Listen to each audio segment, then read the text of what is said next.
Hey loves, welcome back to my channel. ഇന്ന് നമ്മൾ ചെയ്യാൻ പോകുന്നത് ഒരു ടൈ ആൻഡ് ഡൈ ആണ്. അപ്പോൾ അതിനായിട്ട് നമ്മൾ ഒരു മുണ്ടാണ് എടുത്തേക്കണേ, ഒരു വൈറ്റ് ലുങ്കി. അത് ഇവിടെ അലക്കിയിട്ടിരുന്ന ഒരു ലുങ്കിയാണ്. നമ്മൾ ഉണങ്ങിയപ്പോൾ അത് അടിച്ച് മാറ്റി എടുത്തു. അപ്പോൾ ഇതുപോലെ നമ്മളിങ്ങനെ സാരിയുടെ പ്ലീറ്റ്സൊക്കെ എടുക്കണ പോലെ ഇതുപോലെ ചെറിയ ചെറിയ പ്ലീറ്റ്സൊക്കെ നമ്മളിതുപോലെ ഇട്ട് കൊടുത്തതിന് ശേഷം നല്ല ഭംഗിയായിട്ട് ഇങ്ങനെ ഇട്ട് കൊടുക്കാം. അപ്പം പറയുകയാണെങ്കിൽ ഈ മുണ്ടെടുത്തതിന് എന്തൊക്കെ സംഭവിക്കുമെന്ന് നമുക്കറിയില്ല.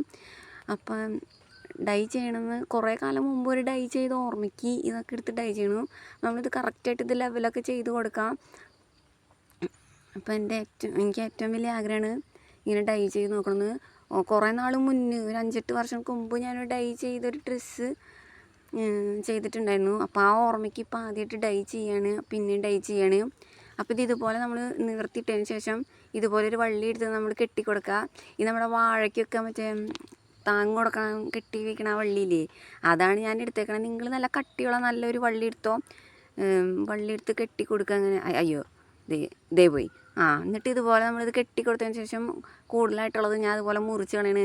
ഈ കത്തി ആരും പേടിക്കണ്ട, ഇത് ടിപ്പു സുൽത്താൻ്റെ കാലത്ത് ഇവിടെ ഉണ്ടായിരുന്ന കത്തിയാണെന്ന് പറയപ്പെടുന്നു. ആർക്കറിയാം. കെട്ടിക്കഴിയുമ്പോൾ ഇത് ഇങ്ങനെയാണ് കാണുന്നത്. ബാക്കിലൊരു സുന്ദരം പോകുന്നുണ്ട്. അപ്പോൾ ആരും ശ്രദ്ധിക്കണ്ട, സുന്ദരനെ നോക്കേണ്ട ആവശ്യമില്ല. എന്നിട്ട് ഈ സാധനം കെട്ടിയത് ഇതുപോലെ ഉണ്ടാവും. എന്നിട്ട് നമ്മൾ ഇതുപോലെ വെള്ളത്തിൽ നനച്ച് കൊടുക്കുക. നല്ല തണുത്ത നമ്മൾ സാധാരണ നോർമൽ വാട്ടറിൽ ഇങ്ങനെ നനച്ച് കൊടുത്തതിന് ശേഷം നന്നായിട്ട് കുറച്ച് നേരം നനച്ച് വെച്ചതിന് ശേഷം നമ്മളെടുത്തിട്ട് ഇതുപോലൊരു പഴയ കലം നമ്മൾ എടുത്തുകൊണ്ട് വന്നതിന് ശേഷം ഒരു പൊട്ട പാത്രം ഇങ്ങനെ എടുത്തുകൊണ്ട് വന്നിട്ട് നമ്മൾ അതിനകത്താണ് ഡൈ ചെയ്യണേ. നല്ല പാത്രത്തിലൊന്നും ചെയ്യരുത്, ഇതിനകത്ത് കളറ് പിടിക്കാൻ സാധ്യതയുണ്ട്. പിന്നെ നമ്മൾ ഇതുപോലെ കുറച്ച് വേസ്റ്റുകളായിട്ട് ബാഹുബലി സാമ്രാജ്യം ഇങ്ങോട്ട് പോയിട്ട് എടുത്തു കൊടുക്കുന്നു. പിന്നെ ഇതുപോലെ നമുക്ക് മുങ്ങാൻ ആവശ്യത്തിനുള്ള വെള്ളം നമ്മുടെ കലത്തിൽ ഒഴിച്ചു കൊടുക്കുകയാണ്. അടുപ്പത്ത് വെച്ചതിന് ശേഷം നമ്മളിത് ആവശ്യത്തിനുള്ള വെള്ളം ഒഴിച്ചു കൊടുത്തതിന് ശേഷം നമ്മൾ തീ പിടിപ്പിക്കാൻ പോവുകയാണ്. അപ്പോൾ ഇതുപോലെ നമ്മൾ വേസ്റ്റൊക്കെ നമ്മൾ ഈ കൊണ്ടുവന്ന ചുള്ളികളും വേസ്റ്റുകളൊക്കെ കൊണ്ടുവന്ന് നമ്മൾ ഇത് അങ്ങോട്ട് കത്തിക്കുകയാണ്. അടുപ്പിലൊക്കെ അങ്ങോട്ട് ഇതേമേ ഈ വേസ്റ്റൊക്കെ കൂടെ കിടക്കുന്നുണ്ടിട്ട് ഇനി തല്ല് കൊള്ളാണ്ടിരിക്കുക. അതൊക്കെ വാരി നമുക്ക് അടുപ്പിൽ തിരികെ വയ്ക്കാം. എന്നിട്ട് അടുപ്പിൽ കയറ്റി വെച്ചതിന് ശേഷം നമുക്കിത് കത്തിച്ച് കൊടുക്കാം. നമുക്ക് നല്ലോണം കത്തിച്ച് കൊടുക്കാം. അപ്പോൾ നിങ്ങൾക്ക് ടൈ ആൻഡ് ഡൈ ഇഷ്ടമാണെങ്കിൽ നിങ്ങളത് കമൻറ്റ് ചെയ്യുക. നിങ്ങൾക്ക് ഇഷ്ടമാണെങ്കിൽ അത് കമൻറ്റ് ചെയ്യുക. നിങ്ങളുടെ കമൻറ്റുകളൊക്കെ ഇവിടെ താഴെ രേഖപ്പെടുത്തുക. സബ്സ്ക്രൈബ് ചെയ്യുക. സബ്സ്ക്രൈബേഴ്സൊക്കെ കുറവാണ്. അപ്പോൾ ആരെങ്കിലുമൊക്കെ ഒന്ന് സബ്സ്ക്രൈബ് ചെയ്ത് പോവുക. അപ്പോൾ ഇതുപോലെ തീ പിടിപ്പിക്കുക. നല്ലോണം തീ പിടിപ്പിച്ച് നന്നായിട്ട് വെട്ടി തിളയ്ക്കണം ഇത്. എന്നിട്ട് നമ്മൾ അതിനകത്ത് പൊടിയിട്ട് കൊടുക്കാൻ പാടുള്ളൂ. നല്ലോണം വെട്ടി തിളച്ചതിന് ശേഷം നമ്മൾ അതിനകത്തേക്ക് കളർ പൊടി ആഡ് ചെയ്ത് കൊടുക്കുള്ളൂ. അപ്പോൾ ഇത് ഇങ്ങനെ നന്നായിട്ട് തീ പിടിപ്പിച്ചതിന് ശേഷം നമ്മൾ ഇതുപോലത്തെ കളർ പൊടി ഇതിനകത്ത് ആഡ് ചെയ്യും. കളർ പൊടി ഇത് 10 രൂപയുടെ കളർ പാക്കറ്റാണ്. നമ്മൾക്ക് സ്റ്റിച്ചിങ്ങിൻ്റെ ഐറ്റംസൊക്കെ വാങ്ങണ കടയിൽ നിന്ന് കിട്ടും, അല്ലെങ്കിൽ നമുക്ക് ആമസോൺ, ഫ്ലിപ്കാർട്ട് അതിൽ നിന്നൊക്കെ നമുക്ക് കിട്ടും.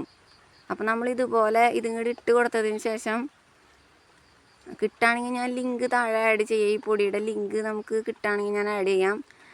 അപ്പോൾ ഈ സാധനം ഇതുപോലെ പൊട്ടിച്ചിട്ട് കൊടുത്തതിന് ശേഷം നല്ലോണം മിക്സ് ചെയ്ത് കൊടുക്കുക. എന്നിട്ട് ഇതിലിട്ടതിന് ശേഷം നല്ലോണം ഒരു കോലെടുത്ത് ഇളക്കി കൊടുക്കുക. അപ്പോൾ ടൈ ആൻഡ് ഡൈ നിങ്ങൾക്ക് ഇഷ്ടമാണെങ്കിൽ അത് അഭിപ്രായം പറയുക. ഇഷ്ടപ്പെട്ടില്ലെങ്കിൽ അതിൻ്റെ അഭിപ്രായം നിങ്ങൾ പറഞ്ഞോ. നിങ്ങളുടെ അഭിപ്രായം പറയാമല്ലോ. അപ്പോൾ ഇതുപോലെ ഇട്ട് കൊടുത്തതിന് ശേഷം നമ്മൾ ഈ സുന്ദരം കുട്ടൻ മുണ്ടിനെ ഇതിനകത്തേക്ക് മുക്കി വെച്ച് കൊടുക്കുകയാണ്. നന്നായിട്ട് ഇത് മുക്കി വെച്ച് കൊടുത്തതിന് ശേഷം നന്നായിട്ട് കോല് വെച്ചിട്ട് നന്നായിട്ട് ഒന്ന് ഇളക്കി കൊടുക്കുക. അപ്പോൾ ഇത് നല്ല ഭംഗിയായിട്ട് ഇതിനകത്ത് ഇരിക്കും. ഈ സാധനം ഇതിനകത്ത് നന്നായിട്ട് പിടിക്കണം. എന്നിട്ട് ഇത് വെട്ടി തിളയ്ക്കണം. ഇത് നല്ല തിളച്ച് നല്ല മറയണം. ഇത് തിളച്ചുകൊണ്ട് കഴിഞ്ഞ് കഴിഞ്ഞപ്പോഴേക്കും ഇത് മഴ പെയ്തു. അപ്പോൾ സാരില്ലേ, നമ്മളവിടെ ഒരു മൂലയ്ക്ക് വെച്ചു. പിന്നെ ഉണങ്ങിക്കഴിയുമ്പോൾ ഇത് കാണാൻ ഇങ്ങനെയാണ് ഉണ്ടാവുക. അപ്പോൾ ഇത് വെച്ചിട്ട് ഫൈനൽ ലുക്കായിട്ട് ഞാൻ പിന്നെയും വരുന്നതാണ്. അപ്പോൾ ഇത് വെച്ചിട്ട് ഞാൻ ഒരു ഔട്ട്ഫിറ്റായിട്ട് പിന്നെ വരുന്നതാണ്. അപ്പോൾ നിങ്ങൾക്ക് ഇത് ഇഷ്ടപ്പെട്ട ലൈക്ക് ചെയ്യുക, ഷെയർ ചെയ്യുക, സബ്സ്ക്രൈബ് ചെയ്യുക. തൊട്ടടുത്തുള്ള ബെല്ലേക്ക് ഞെക്കിയിട്ട് ഓൾ എന്ന ഓപ്ഷൻ എനേബിൾ ചെയ്ത് വയ്ക്കുക. അപ്പോൾ നിങ്ങൾക്ക് ഈ ഞാനിടുന്ന വീഡിയോസൊക്കെ കാണാൻ പറ്റും. അപ്പോൾ ഇത്രയേ ഉള്ളൂ ഇന്നത്തെ വീഡിയോ. അടുത്ത വീഡിയോ ആയിട്ട് കാണുന്നത് വരേക്കും ബൈ.